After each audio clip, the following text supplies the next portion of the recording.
Welcome to Families Are First Teachers, a video series designed to support families who are supporting learners at home. Presently, many families are finding themselves having to help their children navigate remote schoolwork. Some caregivers say they are feeling like substitute teachers for their own kids these days. However, what we know about families is that they are children's first and often best teachers. These short videos are designed with experts in curriculum and instruction, behavior, and special education from the Summit Educational Service Center and State Support Team Region 8, with the goal of empowering family members for the new teaching roles they find themselves in.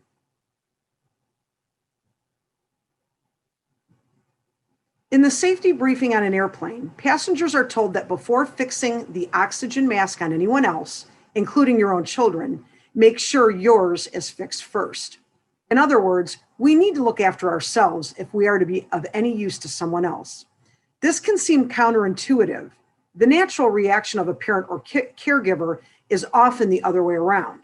The same can apply in parenting, where it might feel that self-care is somehow equal to neglecting your family, whose needs might seem overwhelming in comparison.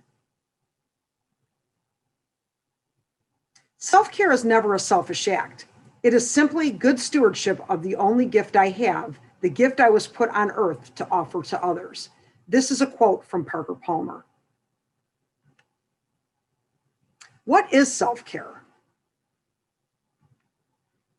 Self-care is any activity that we do deliberately in order to take care of our mental, emotional, and physical health. Although it's a simple concept in theory, it's something we very often overlook. Good self-care is key to improved mood and reduced anxiety. It's also key to a good relationship with oneself and with others. Self-care isn't a selfish act either. It's not only about considering our needs, it's rather about knowing what we need to do in order to take care of ourselves, being subsequently able to take care of others as well. That is, if I don't take enough care of myself, I won't be in the place to give my loved ones either. Why is self-care important? When you're a parent or caregiver, self-care often slips to the bottom of the list. But taking care of yourself isn't a luxury, it's essential. And during this difficult time, when children are at home and stress is running high, it's more important than ever. Taking time out to care for yourself can remind you and others that you and your needs are important too. Having a well cared for body can make you feel good about yourself and your life, and conveys to others that you value yourself. This can contribute to long-term feelings of well-being. People who neglect their own needs and forget to nurture themselves are at danger of deeper levels of unhappiness, low self-esteem, and feelings of resentment. And people who spend their time only taking care of others can be at risk of getting burned out, which makes it more difficult to care for others or for themselves. Taking time to care for yourself regularly can make you a better caretaker for others. What strategies can you use to enhance your own practice of self-care? Once you've decided it's time to start nurturing yourself and your body, be sure to plan some time for this. Try to schedule that time. Here are a few low-cost or no-cost self-care ideas. Take a shower. Any parent or caregiver with young kids will tell you that, with all the demands on your time each day, a shower feels like an unattainable luxury. But it can make all the difference to face the day feeling cleaned up and reasonably presentable, even if it means waking up 15 minutes earlier.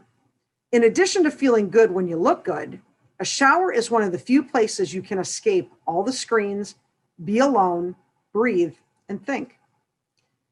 Make a phone call.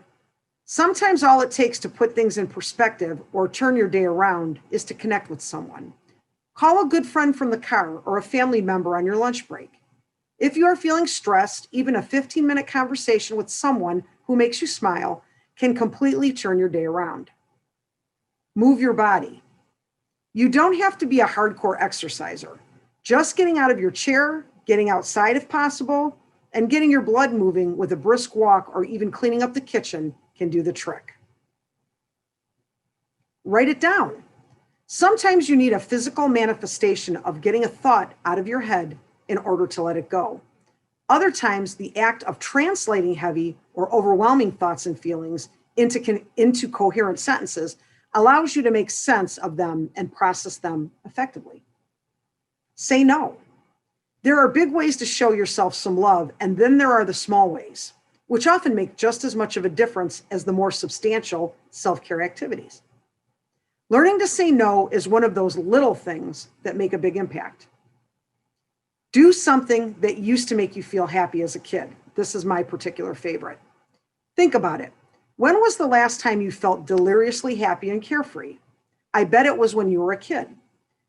While there are a lot of things about being a kid that you can't really replicate in adulthood, it's amazing how quickly that sense of lightness returns when you readopt a hobby or activity that you used to love when you were younger.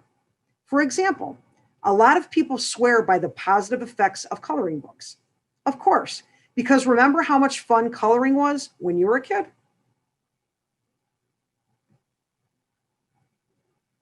You can plan for your own self-care.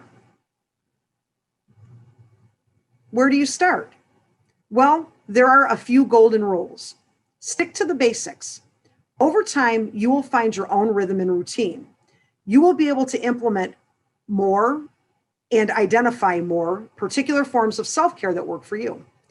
Self-care needs to be something you actively plan rather than something that just happens. It is an active choice and you must treat it as such. Add certain activities to your calendar. Announce your plans to others in order to increase your commitment, and actively look for opportunities to practice self-care. Be aware of what you do, why you do it, how it feels, and what the outcomes are. Although self-care means different things to different people, there's a basic checklist that can be followed by all of us. Create a no list with things that you don't like to do or no longer want to do. Examples might include not checking emails at night, not attending gatherings you don't like, not answering your phone during lunch or dinner time. Promote a nutritious, healthy diet. Get enough sleep. Adults usually need 7 to 8 hours of sleep each night. Exercise. In contrast to what many people think, exercise is as good for our emotional health as it is for our physical health.